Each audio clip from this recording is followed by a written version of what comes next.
알고 보니까 11월의 기적은 그보다 더 나아가서 박근혜 탄핵이었던 거야. 믿든가 말든가. 하나님을 조롱하고 싶으면 조롱하세요. 대신 당신의 조롱에 대한 책임은 당신이 지게 될 겁니다. 좌우지간. 그래서요, 우리가 지금 돌아오는 이 대선이 단지 우리나라의 문제가 아니야.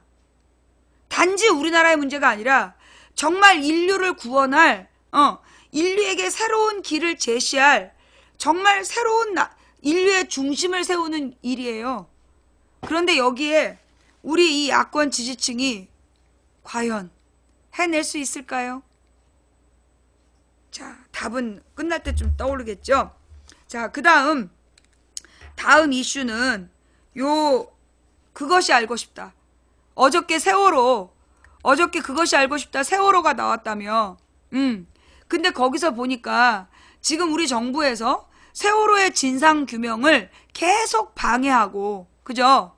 그것이 알고 싶다 해서 그 밝혀진 건 세월호 그 진상 조사를 정부가 계속 방해했고, 그 다음에 그 화물칸에 구멍을 뚫어서 뭔가 계속 빼냈다. 밤에만 빼냈다. 그 얘기 아니야. 결국 세월호는 그리고 거기에 핵심에 국정원이 있다. 그죠? 그거죠. 어제 나온 핵심이 세월호와 국정원이 연관되어 있다. 그리고 거기서 뭔가 빼냈다. 그런 얘기잖아. 그리고 세월호가 이 뒤집어진 계기는 뭐 때문이다? 철근. 과적된 철근 때문이다. 자, 좌우지간. 그래서 그러면서 중요한 건 이번 주 청문회가 14, 15일에 세월호 청문회예요. 이번 주 청문회가 세월호 청문회야. 그게 무슨 얘기냐? 나는 이거 박근혜가 망하는 거 내가 있잖아요. 이런 말해서 미안한데 3월 2일이었어. 2014년 3월 2일에 네가 본 적도 없고 들은 적도 없고 차마 상상해 본 적도 없는 일이 일어날 것이다. 그 일을 통해서 내가 모든 적폐를 드러낼 것이다. 그게 2014년 3월 2일에 내가 예배 중에 울부짖는 중에 그 하나님께서 주신 말씀이었어요. 그날 내가 방송을 했거든. 그 유튜브에 가서 찾아보세요. 예. 내가 14년 3월 2일에 무슨 얘기를 했냐면 네가 이제까지 본 적도 없고 들은 적도 없고 차마 상상하지도 못한 일이 일어날 것이다. 내가 그 일을 통해서 모든 적폐를 드러낼 것이다. 그래서 내가 이게 뭔가 싶어서 그때부터 그 금식을 했다니까. 아니야, 3월 말까지 기다렸는데 아무 일도 없더라고. 그래서 내가 4월 1일부터 딱 그 2주일 동안 채식하면서 금식을 했어. 그러니까 채식하면서 그 특별한 기도를 했어. 그리고 터진 게 세월호야. 그 세월호를 통해서 모든 적폐가 드러난 거야. 세월호를 통해서 모든 적폐가 드러난 거야. 어제 박근혜 탄핵 세월호 아니었으면 안 일어나. 세월호 유족들이 그렇게 싸웠기 때문에 어제 그 박근혜 탄핵이 일어난 거야. 지금 세월호가 지금 역사를 새로 쓰고 있다니까. 그 세월호 아이들에 대한 우리의 이 충격이 지금 이 민주주의의 그 바탕이야. 지금 대한민국의 이 촛불의 힘은 거기서 나온 거야. 다른 거 아니야. 세월호에서 나온 거야. 세월호에서 그들이 그렇게 죽었기 때문에 그 죽음에 분노한 국민들이 다시는 이런 죽음을 없게 하겠다. 그래서 모두 깨어난 거야. 우리가 진짜 온 국민이 회개하게 된 게 세월호 때문에 회개한 거야. 그래서 온 기회야. 그런데 이게 대선 캠프별 후보별 탐욕 때문에 또 무너지면 되겠어, 안 되겠어? 안 되겠지?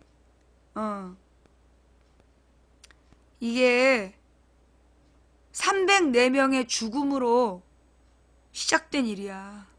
그런데 여기서 대선 후보들이 자기 욕심 챙기면 되겠어, 안 되겠어? 다 죽여버릴 거야. 누구든. 그게 박원순이든 문재인이든 안희정이든 그게 누구든 절대 용서하지 않을 거야. 그래서 우리는 이 일에 최선을 다해야 돼. 최선을 다해야 돼요. 본선에서 크게 사고를 치고 본선을 완전히 망가뜨릴 사람은 우리 손으로 사전에 자르고 가고, 예. 그리고 정말 대선 경쟁이 페어플레이로 공정하게 당 안에서 질서 있게 이루어지도록 우리가 애를 써야 되고, 그죠? 말 듣지 않으면 죽여버린다고 해야지. 우리 말 안 들으면 다 묻어야지. 그죠? 말 끝까지 안 듣고 끝까지 설치면 정말 죽여버려야지. 안 그래? 30년 만에 온 기회인데 이걸 지욕심 채우면 안 되지. 자, 그 다음 지금요 이 황교안 체제가 계속해서 그 황교안 체제가 계속해서 추구하는 바가 뭐냐 보니까 국정교과서는 날릴 것 같아요. 예, 국정교과서는 포기할 것 같아. 왜냐하면 국정교과서가 뭐야? 단 한정으로 역사교과서를 통일한다는 거야. 근데 박근혜는 탄핵 당했고 언젠가 반드시 당할 거야. 그 다음에 지금 교육부에서도 밀어붙일 수 없는 상황이야. 그런데 황교안이 밀어붙인다라면 황교안도 묻히게 될 거야. 온몸에 진짜 두드러기가 나게 될 거야. 황교안한테 내가 이제부터 예언을 하는데 황교안이 국정교과서 그리고 사드, 노동악법 그리고 한미일 군사정보협정을 기어이 연속하려고 한다면 죽을 때까지 긁다 죽는 두드러기가 생길 거야. 정말 스스로 목숨을 끊고 싶을 만큼 심각한 두드러기가 생긴다고. 잘 들어. 이거 하지 말라고. 이거 해서 박근혜가 탄핵당한 거야. 두드러기 때문에 군대 못 갔잖아. 재발할 거야. 이거 하면 재발합니다. 예. 아니면 혹시 군대에서는 두드러기 안 걸렸어요? 그럼 이번에 경험하게 될 거야. 군대 못 갈 만큼 심한 두드러기가 뭔지. 하지 마. 경고했어. 여러분 기억나세요? 제가 작년 9월 말에 이렇게 얘기했어요. 그때 박근혜 정부에서는 국정교과서 안 한다고 그럴 때였어. 근데 내가 그때 뭐라 그랬냐면 박근혜가 지금 국정교과서를 추진하는 것 같다. 그날 방송 찾아봐. 작년 9월이야. 작년 9월에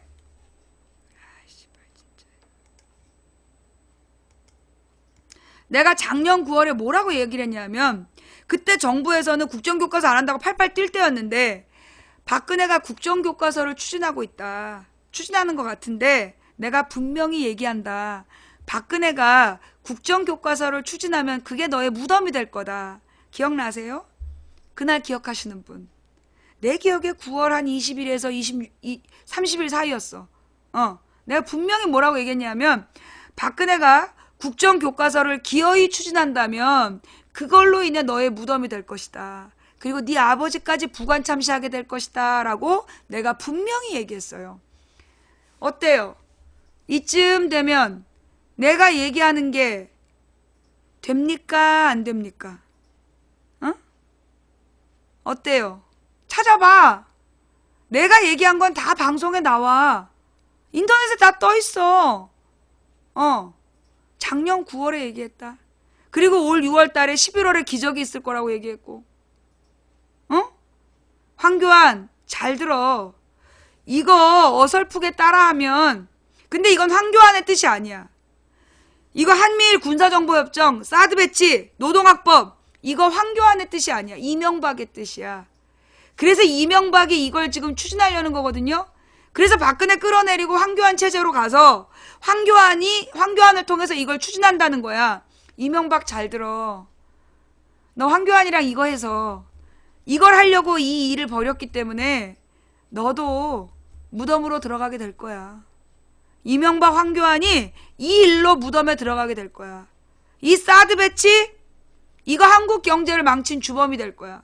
한미일 군사정보협정 이거 대한민국의 보수층을 용납 못하게 할 거야. 이로 인해서 이명박과 황교안도 무덤으로 들어가게 될 거야. 그리고 너네가 이걸 추진하기 때문에 너네가 이번 대선 못 이기는 거야. 근데 너네가 이거 포기하면 대선 이길지도 몰라. 잘 생각해봐. 특히 노동학법. 너네가 이 노동학법, 이 그 성과 연봉제를 포기하면 너네가 대선 이길지도 몰라. 너네가 이 국정교과서 포기하고 폐지하고 한미일 군사정보협정 포기하고 사드 배치 포기하고 그리고 노동학법 포기한다면 너네가 대선 이겨. 내가 예언했다. 너네가 이겨. 그런데 이거 추진하면 이명박 계열이 전부 어쩌면 우리나라 재벌도 다 망할 거야. 요거 추진하는 거 재벌들이잖아. 그지? 우리 재벌들이 이거 추진해서 다 망하게 될 거야. 두고 봐. 작년 9월에 내가 박근혜 무덤 된다 그럴 때 다 비웃었지. 올 6월 달에 11월에 기저귀를 할까 할 때 비웃었지 너네? 어때 한번 겪어보니까. 내가 얘기했잖아. 요거 4개 포기하면 4개 다 포기하면 너네가 대선 이기고 4개 중에 하나라도 포기 안 하면 너넨 대선 질 거고. 자, 그러면서 지금 이 황교안 체제가 주장하고 있는 게 경제와 안보 공백을 얘기합니다. 경제와 안보 공백. 그러면서 자기네들이 아주 유능한 행정부로서 그 공백을 메워나가겠다고 막 국무회의 하는 모습을 계속 보여주고 있는데요. 근데 궁금해서 그래. 그동안도 황교안 체제였다며. 박근혜가 국무회의 주재한 거 몇 번 안 된다며. 박근혜 맨 드라마 보고 놀고 그동안 황교안이 했다며. 근데 박근혜가 있을 때랑 없을 때랑 뭐가 다른데? 그동안 너네가 계속 경제했잖아. 그래서 경제 말아먹었잖아. 그동안 너네가 계속 안보하면서 안보 위기 왔잖아. 근데 니네가 어떻게 경제안보, 경제와 안보의 공백을 메꾸는데? 무슨 수로? 박근혜가 경제와 안보의 공백을 만드는 주범이었어? 그래서 박근혜가 없으면 너네가 막아낼 수 있다는 거야? 뻥까지 마. 그 말이 성립되려면 박근혜가 매일 국무회의 했다면, 박근혜가 국무회의를 계속 주관했다면 그 말이 맞아. 근데 국무회의 그동안에 박근혜 없이 황교안이 계속 했다며.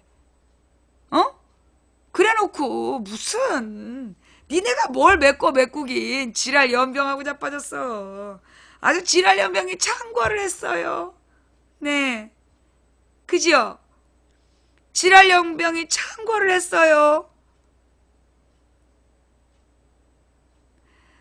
여러분, 우리 한번 짚어볼까요? 박근혜보다는 이명박이 낫다라고 얘기하시는데요. 여러분, 이명박 때 우리가 가장 충격을 먹었던 게 뭐냐? 물가예요. 그죠? 이명박 때 우리나라 물가가 엄청 올랐어. 너무너무 폭등을 했어. 노무현 때하고 지금하고 비교해보면 이 물가가 이렇게 오른 게 언제냐면 이명박 때야. 이명박 때 오른 물가가 박근혜 때 소폭 더 오른 거야. 그래서 지금 우리는 물가 폭등에 시달리고 있고, 그 다음에 월급이 이렇게 푹 깎인 게 누구 때야? 이명박 때야. 이명박 때 우리 월급이 이 지경이 났어. 근데 그 이명박 때 그 지경 난 월급 일자리가 잘린 게 박근혜 때야. 그죠? 둘은 공범이야. 경제 파탄 주범이야. 둘이 주 공범이야. 그러면 우리 하나하나 따져봅시다. 이명박 때 물가 상승 왜 됐는지 아시죠? 이명박 때 물가가 왜 상승했는지. 여러분, 정부에게는 물가를 안정시킬 의무가 있을까요, 없을까요? 정부에게는, 경제교과서 배운 사람 잘 생각해봐. 정부에게는 물가를 안정시킬 의무가 있을까요, 없을까요? 있어요. 예, 있어요. 그러면서 이제 정부에게는 2가지의 의무가 있어. 하나는 경제를 성장시킬 의무, 또 하나는 물가를 안정시킬 의무. 그래서 이 2가지 의무가 사실은 상충을 해. 뭐냐면 경제가 성장하다 보면 물가가 같이 폭등을 해요. 그래서 경제를 성장시킴과 더불어서 물가를 안정시키는 방책을 써야 되는 거야. 정책을 써야 되는 거야, 정부에서. 그래서 물가를 안정시키기 위해서 정부에서 쓰는 정책이 있어요. 첫 번째가 뭘까요? 첫 번째 가장 중요한 거 부자 증세야. 부자들에게 세금을 걷어서 시중에 돈을 말리는 거야. 부자들한테 세금을, 왜냐 가난한 사람들은 세금 낼 돈이 없으니까 부자들에게 세금을 걷어서 시중에 돌고 있는 돈의 현찰량을 줄이는 거야. 부자 증세. 자, 그런데 이명박 어떻게 했어요? 부자 감세. 수십조 원의 부자 감세. 5년 동안 100억 가까이 부자 감세. 박근혜가 그거보다 더 깎아줬어. 그래서 이명박 박근혜가 부자 증세를 해야 되는데 부자 감세라는 정반대 방법으로 물가를 폭등시킨 거야. 그래서 우리 서민 경제가 망한 거야. 첫 번째. 두 번째, 경제를 물가를 안정시키기 위해서 두 번째로 뭘 해야 되냐면 정부 지출을 줄이는 거야. 정부 지출을 줄이는 거. 한마디로 뭐냐면 시중에 돈을 풀지 않는 거야. 그런데 이명박 어떻게 했어? 4대가 한다고 42조 원 풀었잖아. 4대가 한다고 국민 세금 42조 원을 풀었어. 그리고 그게 지금 다 빚으로 남아있어. 정반대로 간 거야. 그래서 지금 우리나라 경제가 이 모양 이 꼴이 된 거야. 그 다음 세 번째로 정부에서 쓰는 게 뭐냐면 금리 정책이야. 금리 정책이 뭐냐면 그 금리를 인상해서 저축을 늘리고 대출을 줄이고 그래서 시중의 현찰량을 줄이는 거야. 근데 이명박이 계속 썼던 방법이 뭐야? 금리 인하, 저금리. 왜? 빚 얻어서 집 사라고. 그걸 박근혜가 그대로 유지한 거야. 그러니까 지금 경제가 실패된 건 이 물가가 인상되고 경제가 파탄난 주범은 누구야? 이명박이야. 이명박과 정확하겐 재벌이야. 그 밖에 이명박이 두 가지 잘못을 더했는데 하나가 환율이야. 또 하나가 국민연금 갖고 손댄 거야. 환율은 뭐냐 하면 뭐라 그러나 미국의 달러화가 부시 때문에 전 세계적으로 가치가 하락했어요. 무슨 얘기냐면 옛날에 달러는 1달러어치의 금하고 바꿀 수가 있었어. 1달러의 금과 달러 1달러를 바꿀 수가 있었어. 그런데 부시가 그 미친 중동 전쟁을 하느라고 돈이 모자라니까 달러를 막 찍어낸 거야. 달러를 막 찍어내가지고 달러 가치가 쓰레기가 된 거야. 그래가지고 그 금값이 폭등하게 된 거야. 왜냐하면 옛날에는 달러하고 금은 동급이었어. 그러니까 어떤 사람은 달러를 가지고 있고 어떤 사람은 금을 가지고 있었던 거야. 그런데 부시 때문에 달러 가치가 하락하니까 금값이 폭등하게 된 거야. 금값이 두세 배로 오른 이유가 그거예요. 근데 그래서 모든 나라에서 달러 가치가 하락했는데 어느 나라에서만 달러 가치가 고공행진했어? 우리나라. 왜? 이명박이 대재벌이 수출해갖고 달러를 벌어오면 그 달러로 더 많은 돈을 바꿔주기 위해서 1200원대 환율을 유지시킨 거야. 1100원대 환율을. 원래 달러 가치가 800원밖에 안 하는데 800원이나 750원 정도밖에 안 하는데 실제 가치가. 근데 1100원에서 1200원을 유지하려고 어떻게 했냐? 달러가 들어오면 전부 다 나라에서 가져가는 거야. 근데 그때 중소기업은 세계적으로 이 중국이 개발되면서 자원의 블랙홀이라고 자원을 막 사가는 거야. 그러니까 자원 가격이 올라갔어. 그럼 중소기업은 자원 가격이 올라갔기 때문에 부담이 두세 배가 된 상황이야. 근데 이 미친 이명박이가 달러의 환율을 1200원에 픽스해 놨기 때문에 우리 돈을 1200원을 주고 달러를 사. 근데 달러 가치가 내려갔기 때문에 그 더 많은 돈을 갖다 줘야 허접한 달러를 사가지고 그 자원을 비싼 값에 사갖고 온 거야. 그래서 망한 거야, 중소기업들이. 이명박의 환율 정책 때문에, 대기업을 위한 환율 정책 때문에 우리나라 중소기업이 다 망한 거야. 이거 알았어요, 몰랐어요? 그 다음 마지막이 뭐냐면 국민연금이야. 김대중 대통령이 공무원이나 직장인들은 연금이 있는데 군인들은, 일반 국민은 연금이 없다. 점점 고령화 사회가 될 텐데 이 고령 국민들이 소득이 없다면 그때 가서 어떡할 거냐. 그래서 국민연금제도를 만들었어. 그래서 강제로라도 연금을 들게 하고 그거를 김대중 노무현 때는 10년 동안 안전자산에게만 투자해서 안정적으로 유지한 거야. 왜? 이게 나중에 국민에게 돌려줄 돈이기 때문에. 그런데 그 돈 다 날린 게 누구야? 이명박이야. 이명박이 금강산 관광 중단하고 그 천안함 사태 일으키고 연평도 문제 일으키는 바람에 외국 투자자들이 우리나라 대기업 주식을 다 투매를 해버렸어. 그래서 그 그러니까 대기업의 주식값이 폭락하게 되니까 그 외국인들이 판 주식을 국민연금에서 다 사들인 거야. 그래서 이번에도 삼성물산이 그 제일모직 뭐 인수하고 이 과정에서 수천억의 피해를 입힌 거야. 이거 누구 때문이야? 이명박 때문이야. 이명박은 그렇게 5가지 경제정책으로 대한민국의 경제를 완전히 말아먹었어.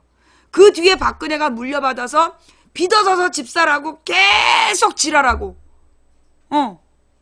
그 다음에 정부에서 돈을 풀어갖고 부자들에게 금리 혜택 줬어. 그게 박근혜 경제야. 그리고 여러분도 알다시피 재벌들 삥 뜯으러 다니고 그 다음에 재벌들한테 삥 뜯어갖고 정유라가 황녀처럼 살고 최진실이랑 이 미친 나라를 만든 거야. 그래놓고 지네가 지금 경제 공백을 메우겠다. 지나가던 소가 웃어요. 예. 풀 뜯던 소가 웃어. 그리고 웃어.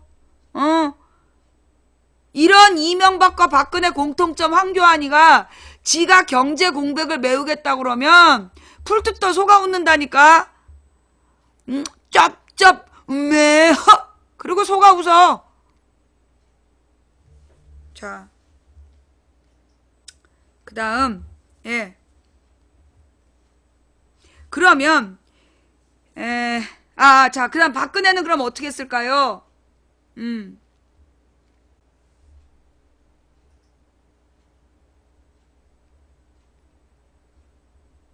네. 자, 박근혜는 어떻게 했어요? 이 국가 부채 최대로 만들었죠? 예. 박근혜 시대에 국가 부채 최대됐어요. 근데 여기서 이해가 안 되는 게 뭐냐 하면, 이해가 안 되는 거. 여러분, 박근혜 때 서민 증세 최대로 했어. 담뱃값. 담뱃값 하나만으로도 수조 원, 10조 원 가까운 세금을 더 걷었어. 유류세, 담배세만으로도 얻는 이 간접세가 엄청 많이 들어간 거야. 그쵸? 물가 폭등해서 10%씩 부가세.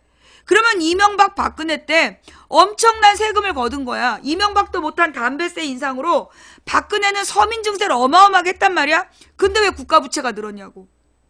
이게 박근혜가 얼마나 무능했는지, 실제로 정책을 운영했던 황교안이 얼마나 나쁜 놈이었는지를 드러내는 거야. 두 번째, 기간산업 해체시켰잖아. 지금 해운산업 지금 해체시키는 바람에 지금 부산, 울산 여기 완전히 박살났어.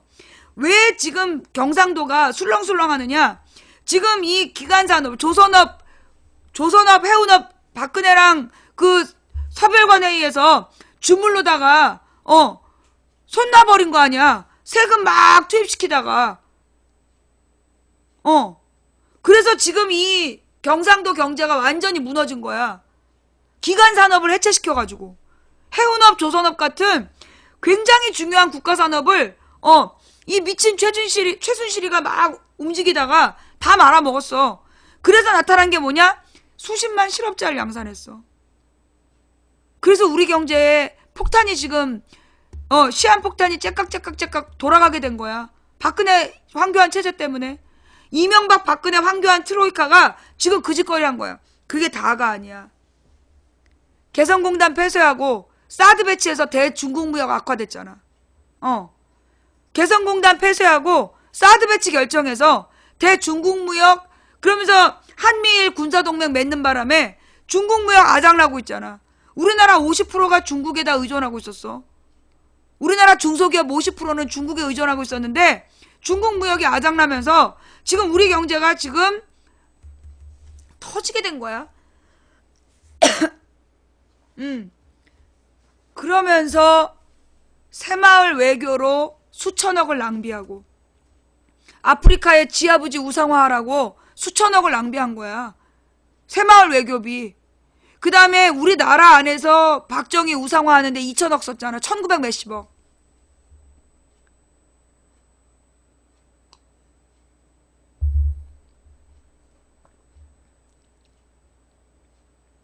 이거 오늘 처음 들었다, 손. 예.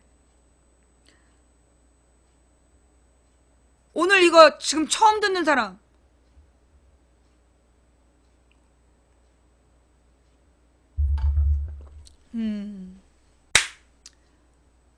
타블렛 PC 이후에 들어오신 분들은 다 처음이죠? 지금 그래서 황교안이가 쇼하고 있다는 거야. 예. 그래서 지금 황교안이가 경제 공백이니 안보 공백이니 그게 개쇼라는 거야.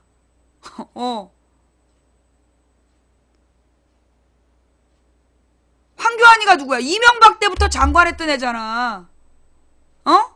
이명박 때부터 장관해서 박근혜 때까지, 아니, 이명박 때부터 정부 요인해가지고 지금 박근혜 때까지 장관하고 총리하는 애야. 그런 놈이 어떻게 무슨 경제를 살려?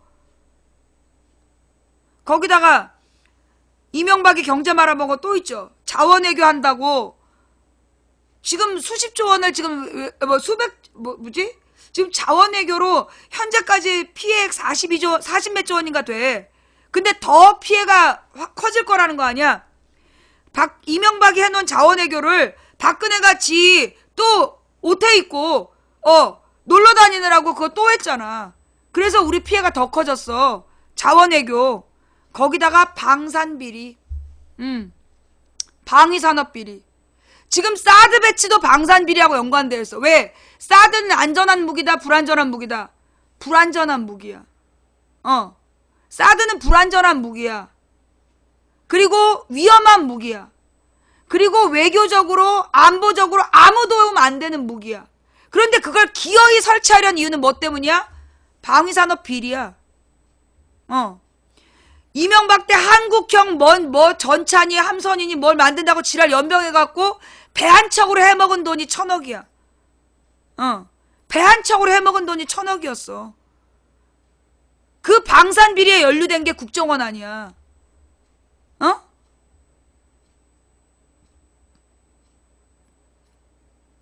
4대강 자원외교 방산비리하고 연결되는 게 국정원이고, 국정원 출신들과 연결되어 있는 게, 이게 또 뭐냐 하면, 여러분, 이거 특히 조사해야 될 게 있어요. 뭐냐 하면, 제양군인회에서 파는 고철. 이게 무슨 얘기냐? 미국에서 우리가 해마다 굉장히 돈을 많이 주고 비싼 무기를 사와. 그런데 이 무기가 너무 치명적이라 못 써. 그래서 어느 정도 시간이 지나면 이걸 어떻게 하는 줄 알아요? 수십조 원어치를 사가지고 그거를 1톤에 몇백 원이, 몇천 원인가 몇만 원에 고철로 팔아. 그 고철로 파는 그거를 제양군인회에서 무슨 고철 산업 하는 애들이 해. 그런데 그걸 기무사 출신이 사장하고 있어. 그런데 문제는 뭐냐? 그 고철로 판 금속이 해외에선 아주 고가로 매매된다는 거야. 그럼 뭔데? 결국은 정부에서 아주 싼 값에 고철로 넘기면 그 고철 회사에서 이걸 비싼 값에 팔아먹는다는 거야. 그 돈은 누가 챙길까? 그 돈은 누가 챙기지? 이게 제양군인회가요. 왜 맨날 싸움하느냐? 그 자리 놓고 싸우는 거야. 고철 사업 때문에. 예. 그 무기를 고철로 팔고, 고철로 정부에서 개값에 넘기고, 똥값에 넘기고, 그걸 비싼 값에 팔아서 시세 차익을 챙기는 자들이 있어. 이거 감사해야 돼. 이거 철저히 따져서 그동안 돈이 어떻게, 정부에서 어떤 새끼들이 얼마에 팔아먹었고, 그 돈으로 이익을 얼마나 받고, 그 돈을 어디다 썼는지 철저히 그거 따져봐야 돼. 감사 철저히 해야 돼. 지금 그거 고철 산업 뛰어든 애들이 누구냐? 박근혜 지지해가지고 그거 받은 애들이야. 걔네가 제대로 사업했겠어요? 누가 그 사업하는지 찾아봐. 그거 국정원 기무사랑 연결된 애들이야.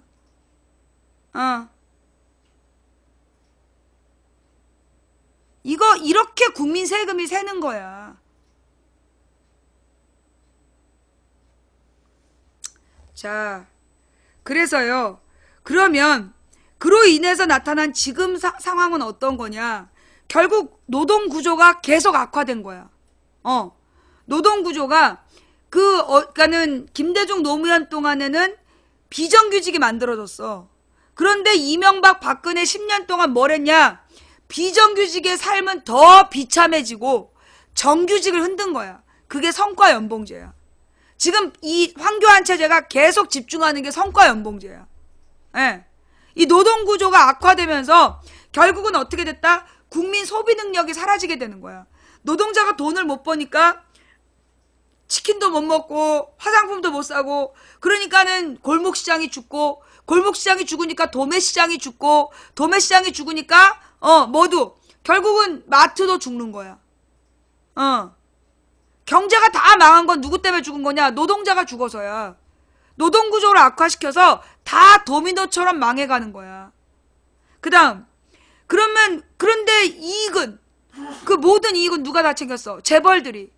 중소기업에다가 줘야 될, 제대로 된 자금, 비용 안 주고, 중소기업이 받아야 될 납품값을 제대로 안 주고, 노동자들 임금 삥탕 쳐갖고, 해외에 빼돌리고, 창고에 쌓아놓고, 재벌들이 다 독식했어. 그래서 돈이 말라서 지금, 이 모세혈관부터 썩기 시작해서 나라가 괴멸되고 있는 거야. 이거 누가 만든 거야? 이거 이명박 박근혜가 만든 거야. 물론 김대중 노무현이 죄가 없다고 말 못해. 김대중 노무현 때도 신자유주의, 김영삼 김대중 노무현이 신자유주의의 길을 걸었고, 그로 인해서 비정규직이 만들어졌고, 그 비정규직 이후에 나라를 진짜 본격적으로 말아 처먹은 건 이명박 박근혜야. 그러면서 서민에게 세금 올리고 부자들에게 감세하고. 이거 쳐 죽일 놈들이야. 이거 유럽에서 이런 식으로 하면요, 프랑스에서 이렇게 했으면 벌써 청와대 불질렀어. 우리 국민들이 북한 때문에 못하는 거야. 우리가요, 왜 통일해야 되는지 알아요? 만약에 우리가 프랑스처럼 통일된 국가였으면 벌써 불질렀어. 근데 우리가 왜 불 못 지르고 왜 평화 시위하는 줄 알아? 왜 이를 악물고 잇몸에 피가 나도록 참으면서 평화 시위하는 줄 알아? 통일이 안 돼서. 저 새끼들이 북한 이용해갖고 또 쇼할까봐, 공안 쇼할까봐 우리가 핏물을 삼키면서 평화 시위하는 거야. 그래서 통일이 그렇게 중요한 거야. 알아? 알아?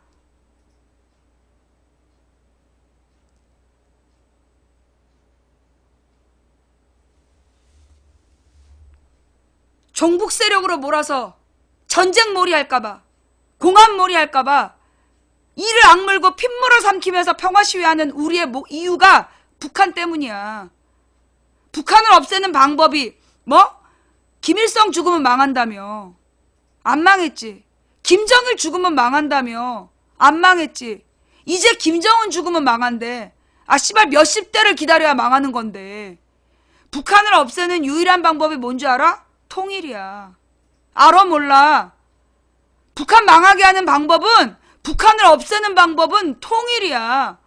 통일한국 만드는 것 말고 북한을 없앨 방법이 없어. 그것도 평화통일.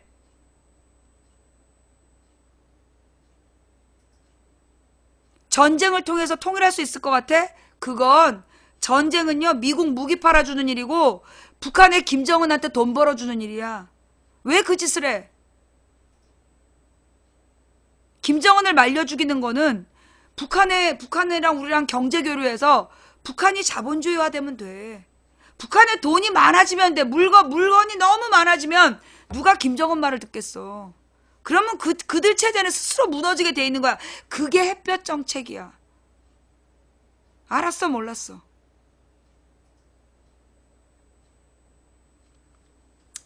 그 다음 안보 얘기합시다.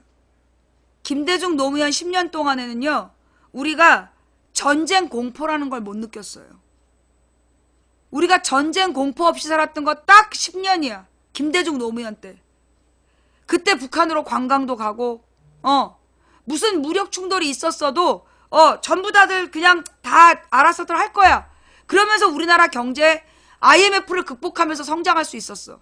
그런데 어떻게 됐지? 이명박이 금강산 관광 중단시키고 박근혜가 개성공단 중단시키면서 남북의 전쟁 위험 요소가 사라지니까 외국인 투자자들이 돈 빼버리면서 우리 경제 위기로 왔어. 누구 때문이야? 진정한 안보를 망친 게 누구야? 이명박 박근혜야. 안보를 망친 게 이명박 박근혜야. 도대체 왜 그래요? 이게 왜 그러냐면요. 우리나라의 권력자들, 이 재벌과 종편, 이 재벌, 종편, 국정원, 검찰, 얘네들은 분단된 나라여야만 권력을 유지할 수 있어. 북한팔이. 북한에 대한 공포를 팔아야 권력을 유지할 수 있는 게 이 재벌, 종편, 국정원, 그리고 누구야? 야, 이 얘기하니까 지금 막 난리가 나는데? 이 얘기가 제일 국정원을 당황시켰나봐. 재벌, 종편, 국정원, 검찰에게는요, 북한이 없으면 큰일 나요. 북한 없으면 노동조합 어떻게 빨갱이라 그래. 북한이 없으면 자기네들이 정치 못하는 거 공안팔이 어떻게 해. 그래서 이 북한팔이를 하기 위해서 북한이 꼭 필요한 거야. 그래서 이걸 전문 용어로 적대적 공생관계라고 그래요. 여러분 지금도 봐봐. 이 촛불이 종북 세력이래잖아. 여러분 촛불 들고 나온 여러분 북한하고 친하세요? 여러분이 무슨 김정일 찬양하는 자서전 써봤어요? 여러분 김정일이랑 손 붙들고 사진 한번 찍어봤어요? 김정은이랑 약속했다고 태극기 흔들지 말라고 깽판 한번 쳐봤어요? 우리 그런 짓 한 번도 안 해봤어. 우리가 무슨 김정은이한테 각별한 대우를 받아봤어요? 어따 대고 촛불더러 종북이래. 이 촛불더러 종북이라는 거, 그게 지금 재벌, 종편, 국정원, 검찰이 하는 짓이야. 촛불을 끄기 위해서. 그들이 이 땅을 지배하는 유일한 방법이 북한팔이야. 그래서 저 지랄이야. 뭐? 지금 그 땅굴이 그렇게 많다고 미국에 있는 웬 미친 전도사인지 목사인지 웬 년이 거기서 헛소문을 퍼뜨려 유튜브로. 뭐라고 얘기를 하냐면 뭐 남한에 땅굴이 수천 개가 발견이 됐다는 거야. 그래서 지금 뭐 미군이 이동을 한 해 만에 지랄 연병을 해요. 여러분 남한에 땅굴이 수천 개면 누구 탓이에요? 지금 대통령이 누구야? 박근혜죠? 남한 땅굴이 수천 개인데 그걸 미국에 있는 미친년도 아는데 박근혜가 못 찾아냈으면 누구 탓이야? 박근혜 탓이지? 지금 박근혜는 원래 미쳤다고 쳐. 그럼 김장수 탓이네. 지금 국방부 탓이네. 내 말이 맞아 틀려? 수천 개 땅굴이 지금 있다면 누구 탓이야? 지금 국방부 장관 탓 아니야. 그럼 국방부 장관 목을 따야지. 교수형 시켜야지.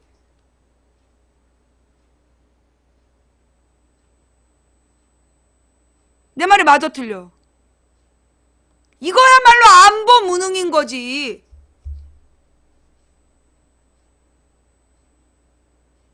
김장수 한민구는 목을 따야 되지. 또 있지? 김장수 한민구 말고 또 누가 국방부 장관 했지? 이명박 박근혜 정부의 국방부 장관들은 전부 다 목을 따야 돼. 김대중 노무현 때 판 땅굴이라 모른다고? 지랄하고 자빠져. 근데 수천 개인지 어떻게 알아? 김관진. 수천 개라고 주장을 한다면 알고 있다는 얘기 아니야.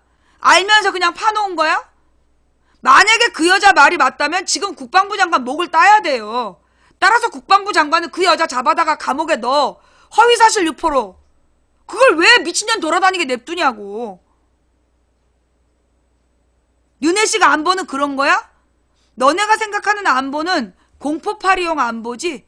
안보가 위험하다. 여러분, 아니 진짜 물을게요. 지금 안보가 위험하면 누구 탓이에요? 북한 탓이에요? 우리 국방 안보 책임자 탓이에요?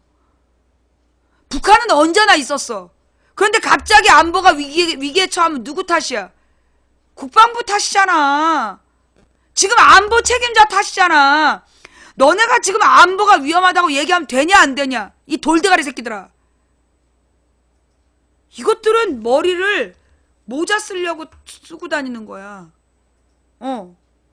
모자 때문에 모자 쓸 때 쓰려고 머리를 달고 다니는 거야. 하도 뇌에다 보톡스를 쳐맞아갖고 뇌주름을 쓸 줄 모르고 모자 쓸 때 필요해서.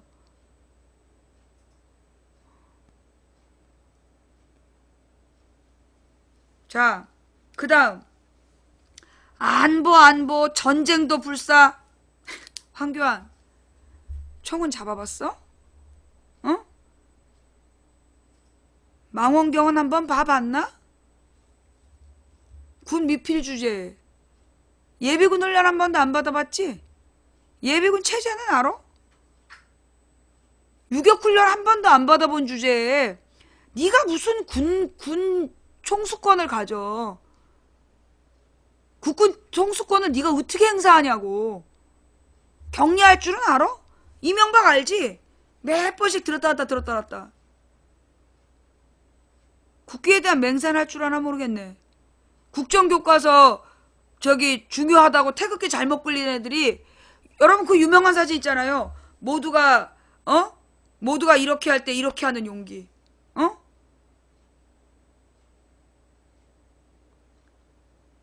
저기 이명박 마누라가 손 반대로 들었잖아. 영부인인데. 그런데 태극기 지금 거꾸로 달아놓고 3, 4, 5, 6 딱 거꾸로 달아놓고, 그리고 그걸로 국정교과서 좋다고 홍보하고 앉아있는 거 아니야. 국기에 대한 맹세는 할 줄 알아? 국기에 대한 경례. 그 다음에 이 군대 사열은 받아봤어? 이명박뿐만 아니라.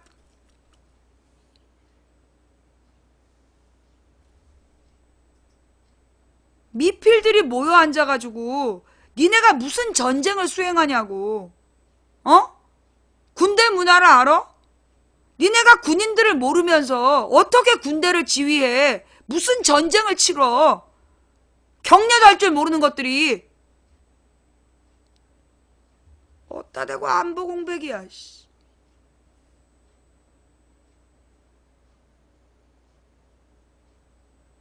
정말 여러분 있잖아요. 경제 공백, 안보 공백을 가장 빨리 메우는 방법이 뭔 줄 아세요? 경제 공백, 안보 공백을 메우는 가장 빠른 방법. 뭔데? 이명박 박근혜를 몰아내는 거야. 이명박 박근혜와 재벌들을 몰아내는 거야. 그것이 가장 빠르게 안보 공백, 경제 공백을 메꾸는 일이야. 빨리 정권 교체 이룩해내는 게 가장 신속하게 박근혜 탄핵시키고 빨리 대선 치러서 제대로 된 대통령 세워내는 거. 그게 안보 공백, 경제 공백을 메꿔내는 가장 빠른 방법이야. 개수작 부리지 마. 너 이명박 박근혜 너네들이 지금 10년 동안 말아먹은 나라 개수작 부리지 마. 어디서 또 지랄이야. 여러분, 지금 종편에서요, 아주 한 목소리로 경제 공백을 메워야 된대.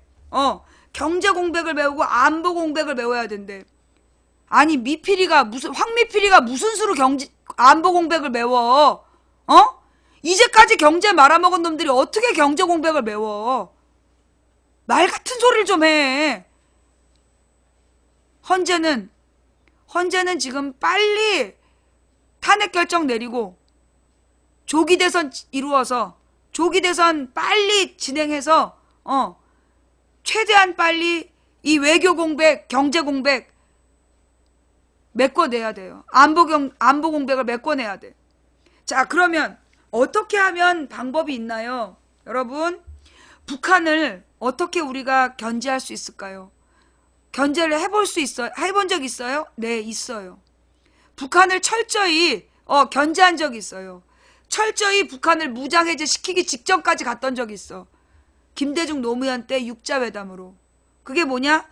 우리나라가 주도해서 주변 6나라를 끌어모으고 거기서 우리가 주도해서 북한을 무장해제 바로 직전까지 갔었어. 그래서 이명박 정부 초기에 실제로 북한에서 무장해제까지 했어. 그런데 이명박이 배신 때리는 바람에 다시 재무장한 거야. 결국 어떻게 풀어야 되느냐? 외교로 풀어야 돼요. 다음 대통령이 될 사람은 그래서 국제관계를 잘 읽는 외교적인 경험도 있어야 되는 거야. 품위 있는 외교적 정치를 할 수 있는 그런 사람이 대통령이 돼야 돼. 평화에 대한 확실한 의지가 있는 사람이 대통령이 돼야 돼요. 반기문? 야, 너 다시는 이 방에 올 생각 하지 마. 자, 반기문은 왜 안 될까요? 반기문은 전 세계에서 가장 무능한, 전 세계에서 가장 무능한 뭐였어? 유엔 사무총장. 이 세계를 이 지경으로 만든 게 반기문이야. 지금 국제사회가 이 난민 때문에 이 혼란이 일어난 건 누구 때문이야? 반기문 때문이야. 어따 대고 반기문이야.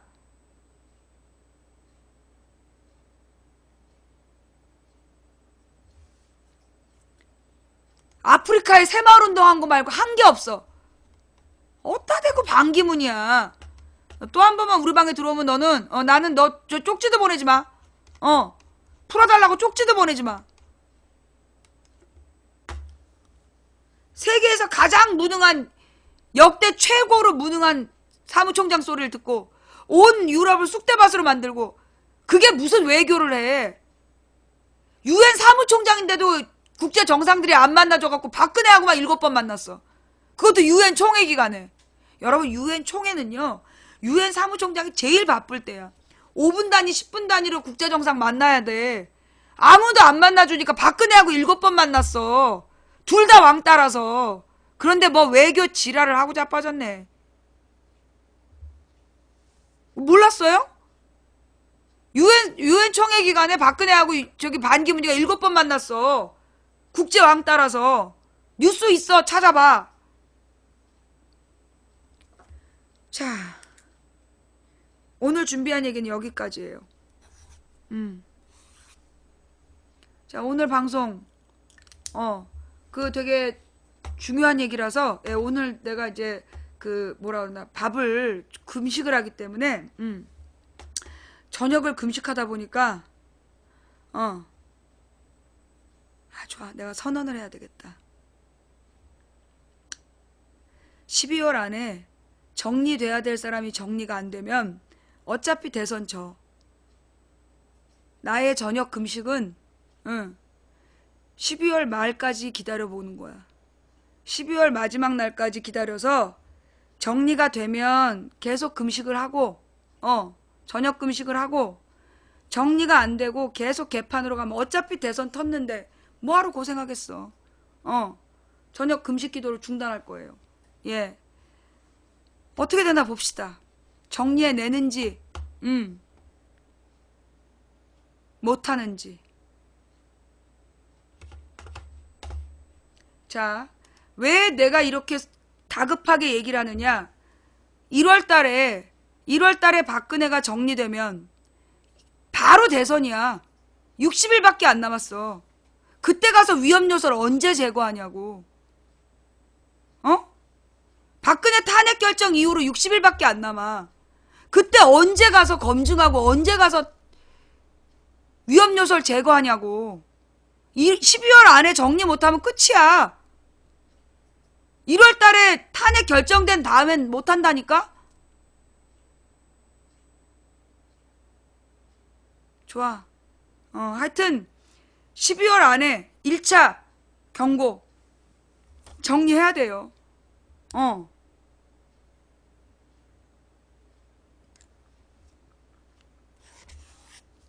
그 다음에 지금 그 취얼업 헌재, 그 취얼업 헌재라는 사이트가 있는데 그거 좀 이상하다며. 찬성을 누르면, 탄핵 찬성을 누르면 이미 투표한 사람이라고 투표가 안 되고, 그리고 계속 지금 반대만 올라간다며. 그거 좀 수상해. 누가 만들었어? 그 취얼업 그 헌재 누가 만들었어?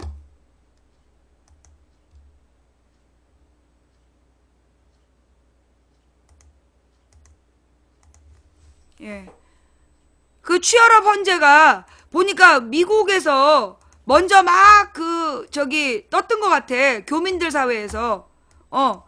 제외 한인들 사이에서 먼저 뜬 것 같은데, 그러니까 취혈업 헌재라고 그래가지고 예, 미국에 있는 한인들이 막 홍보를 하더라고. 그런데 그게 지금 한국에서 투표를 참여하면 이미 그 투표하셨습니다. 그러면서 찬성표가 안 올라간대요. 야, 무슨 얘기냐면 지금요, 예, 이상한 사이트들이 계속 만들어지고 있어. 공통된 현상은 이상한 사이트들이 만들어지고 있다는 거야.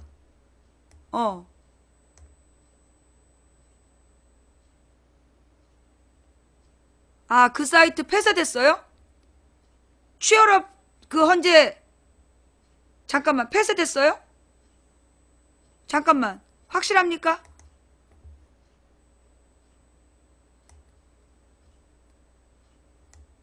거봐 이상한 짓들 하고 있다니까 지금. 예, 그러니까 그 취업업 헌재가 그 뭔가 이상한 사이트 그 뭐 박근혜 탄핵 취업업 헌재 나는 같은 데에서 만든 거 아닌가 싶어. 같은 데서 만든 거 아닌가. 지금 이상한 사이트들을 자꾸 만들어가지고요. 여론을 호도하려고 하고 있어. 그 다음, 그 무슨 시민 공동 머시기. 누가 만드는 거야? 시민 공동의회? 그거 누가 만드는 거야? 그 시민 공동의회는 누가 만드는 건데? 누가 주도하는 거야? 지금 인터넷상에서요. 계속 뭘 후리는 게 나타나고 있어. 그것도 중단했어? 시민공동의회 그것도 중단했어요? 확실해요?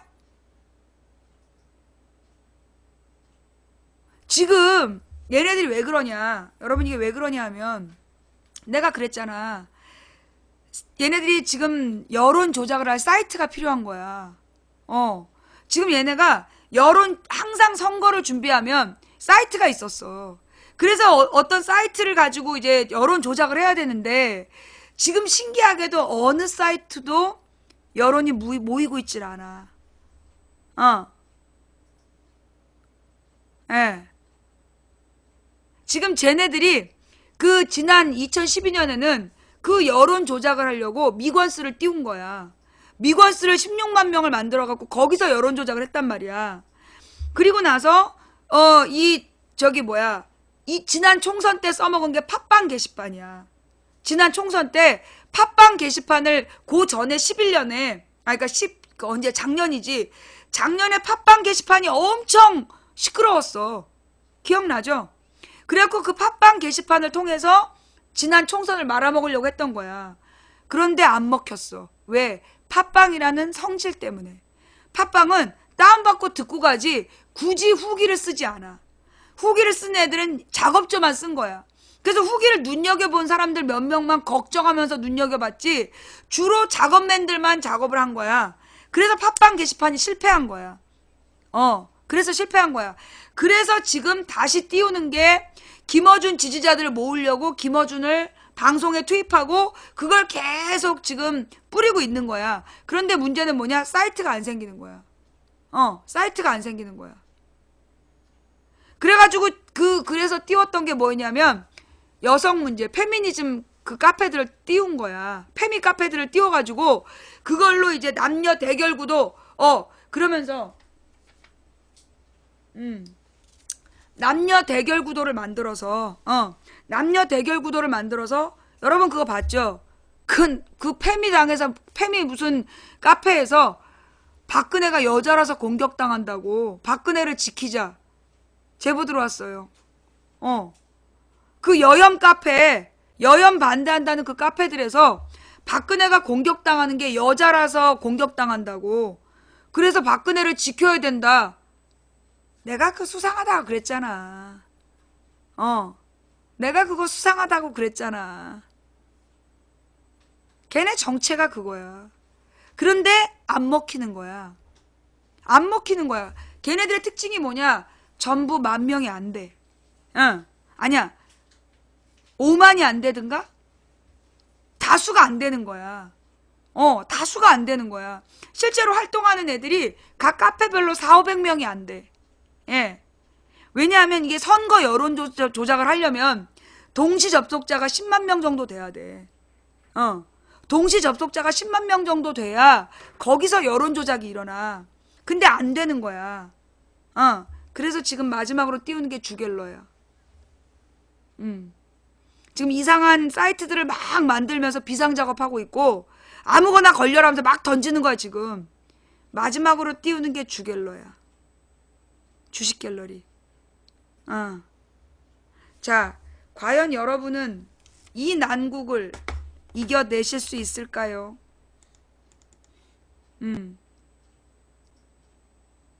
주식 갤러리를 지나치게 띄워. 주식 갤러리를 지나치게 띄우고 박영선하고 주식 갤러리가 박영선한테 제보했어. 자, 뭐냐? 주식 갤러리를 통해서 제3지대를 띄우겠다는 얘기야. 주식 갤러리와 박영선을 연결시키고 거기서 제3지대를 지금 띄우겠다는 거야.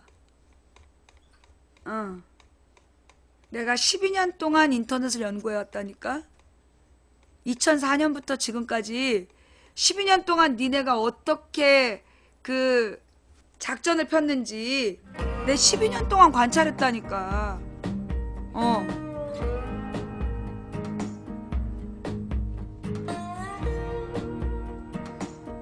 손혜원을 통해 줬나 보지.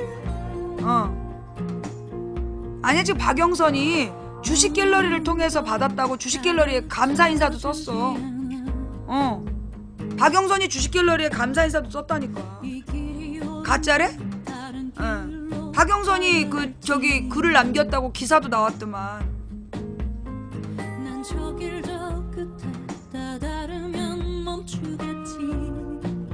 손혜원이 박영선에게 양보한 거야? 그래요. 어쨌거나 지금 손혜원 박영선을 이용해서 제3지대를 지금 띄우려는 거야. 얘네들이 지금 다급해. 뭔가 사이트가 필요하다니까. 여론 공작을 할, 여론 조작을 할 사이트가 필요해서 크림빵 사건도 그래서 일으킨 거고, 그거 뭐였지 그거? 보배드림도 그래서 띄우려고 했던 거야. 그리고 막 여성 페미 카페들을 막 띄운 것도 그런 목적이고. 그런데 내가 그걸 다 본다니까. 지금 제3지대를 띄우려고 이지랄 저지랄 다 하고 있는데 내가 이미 얘기했잖아, 한 달 전에. 너네 그거 하려고 그러지. 안 될 거야. 잘 들어. 이명박 너 잘 들어. 안 될 거야. 제3지대 안 될 거야. 그리고 이명박 아바타 안 될 거야. 만약에 야권의 문안박이 아니면 혜성같이 새로운 사람이 나타나더라도 너희들은 안 될 거야. 기대도 하지 마. 분명히 말씀드리는데요. 이명박과 박근혜는 이걸로 끝날 겁니다. 예, 이명박과 박근혜는 이걸로 끝날 거야.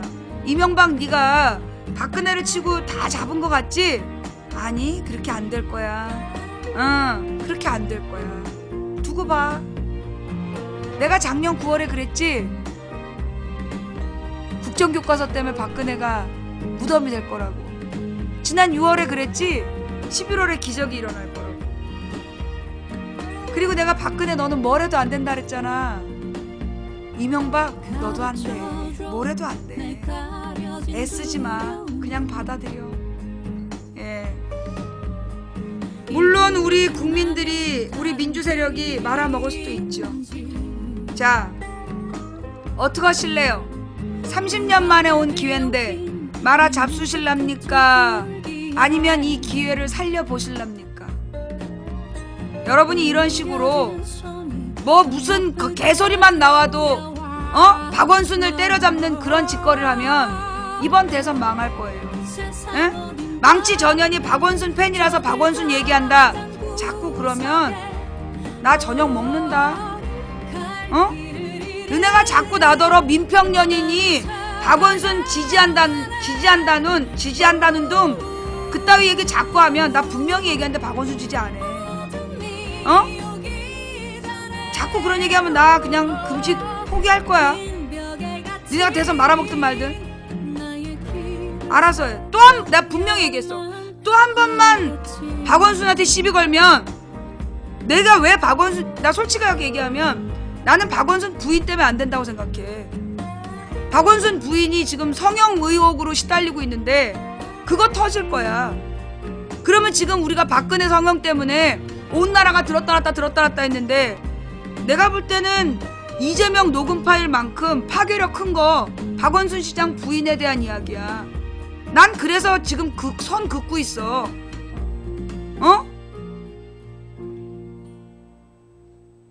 그런데 니네가 자꾸만 내가 박 시장을 지지한다 이런 개소리 하잖아? 그러면 나 이거 진짜 손 놔버린다. 벌 주는 거야 너희들한테.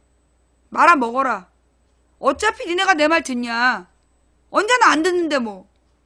그리고 니네가 이번에 망해서 한 30년 완전히 불구덩이 불지옥을 경험해야 새로운 세대를 키우겠지. 모세가 광야로 가서 가서 가나안 땅을 봐라. 근데 그 가나안 땅을 보고 온 12지파의 정탐꾼 중에 10마리가 가면 죽는다고 떼를 쓰고 2명만 가자고 그래. 어떻게 되는지 알아? 10명의 이 정탐꾼은, 그리고 그 지파들이 그때 갔던 성인들 다 죽어. 그리고 딱 가야 한다. 가나안으로 들어가자고 했던 여호수아와 갈렙만 살아남고, 그 다음에 맨 처음에 출발했던 그 민족들 다 죽고 새로운 세대가 가나안 땅으로 들어가. 이번에 너네가 말 안 들으면 그냥 나도 뒤로 빠질 거야. 30년 기다리지 뭐. 나 28년 기다렸어. 앞으로 30년 못 기다릴 것 같아? 기다릴 수 있어. 28년도 기다렸는데 그까짓 거 한 30년. 내가 젊었을 땐 세월이 그렇게 느리더라. 그런데 30살 넘어가고 40살 넘어가니까 한 해가 후딱 가. 10년이 하루 같아. 그까짓 거 새밤 자고 나면 30년 못 기다릴 것 같니? 선택 잘해. 계속 이따위로 분란 일으키고 야권 지지층끼리 서로 흠집내고 지랄하면 나 저녁 먹을 거야. 자, 지금까지 도봉구 창동산의 불량주부 망치부인이었습니다. 오늘 방송 중요하니까 잘 들어요.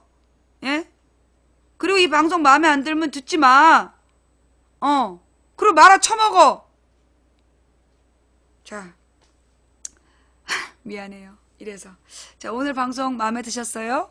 마음에 드셨다라면 업 부탁드리고요. 자, 오늘은 자발적으로 업을 몇 명이나 했을까요? 7,137명의 업 감사드리고요.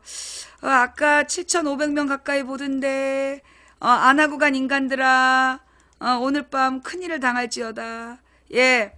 그리고 업 꿀잼 투표해주신 모든 분께 감사드리고, 오늘이 마지막 투표예요. 예, 이제 1시간 20분 남은 아프리카 베스트 20 투표에 참여해주신, 그동안 참여해주신 모든 분께 진심으로 감사드립니다. 예, 오늘 이제 이게 마지막이니까, 오늘이 마지막이니까, 여러분 다시 한번 말씀드릴게요. 아프리카 BJ 20에 못 들어도 여러분 절대 실망하시면 안 돼요. 왜? 나는 여러분 마음의 대상이잖아. 그지? 세상이 알아주건 못 알아주건 무슨 상관 있어. 여러분이 날 좋아하면 되는 거지. 작년처럼 베스트 20 못 들어갔다고 막 실망하고 그러면 안 돼. 그거 아무것도 아니야. 신경 쓰지 마. 알았죠? 여러분이 그동안 나를 위해 최선을 다해준 것만으로도 저는 진심으로 감사드려요. 정말 감사해요. 예, 여러분. 자, 지금까지 도봉구 창동산의 불량주부 망치부인이었고요. 매니저님들 고생하셨고, 우리 그 유튜브와 팟캐스트에 뿌려주시는 모든 분께 진심으로 감사를 드리고, 허락 없이 뿌리님은 저한테 허락을 받아주시고요. 예. 그리고 오늘 후원해주신 분들 한 분 한 분 이름 불러드리지 못해서 진심으로 죄송하고, 이름 불러드리는 거 안 해서 후원하기 쉽지 않으시면 안 해도 돼요. 예. 그럼에도 불구하고 후원해주신 분들 덕분에 오늘도 소송비를 마련하면서 방송할 수 있었습니다. 그리고 후원 못해서 미안하다 라고 하지 마세요. 생방송 처음부터 끝까지 지켜주신 여러분이 진정한 후원자이십니다. 감사합니다. 그래서 망치야. 우린 이긴다는 거야, 진다는 거야? 이긴다고 믿든 진다고 믿든 당신의 믿음대로 될 겁니다. 한 사람이 꾸는 꿈은 꿈일 뿐이지만 백인이 꾸고 만인이 꾸면 현실이 된다고 했습니다. 그러나 중지동천, 무리가 모여서 마음을 합쳐야 하늘을 움직일 수 있습니다. 지금처럼 분열된 모습으로는 하늘을 움직일 수 없습니다. 아시겠습니까? 우리는 지금 아주 어려운 싸움을 하고 있습니다. 예, 우리가 가는 길은 만만한, 갈만한 길이라서 가는 게 아니라 가야 할 길이라서 가는 겁니다. 이 싸움은 정말 이기기 어려운 싸움이에요. 저 엄청난 물량과 엄청난 언론들, 그들이 한 팀이 돼서 우리를 공격해 올 건데, 이 이기기 어려운 싸움에서 지지 않는 단 하나의 방법은 싸움을 포기하지 않는 겁니다. 저는 30년 뒤에도 또 싸울 수 있어요. 여러분은 그때까지 살아계실까요? 자, 이번이 30년 만에 온 기회니 정신 똑바로 차리고 이겨냅시다. 하실 수 있겠습니까? 여러분이 제 말을 들으면 이길 수 있고요. 안 들으면 못 이깁니다. 기다릴게요. 지금까지 더본고 창동산 불량주부 망치부인이었습니다. 네, 다음 방송은 화요일 낮 2시, 화요일 낮 2시에 올게요. 고맙습니다. 망치부인이었습니다.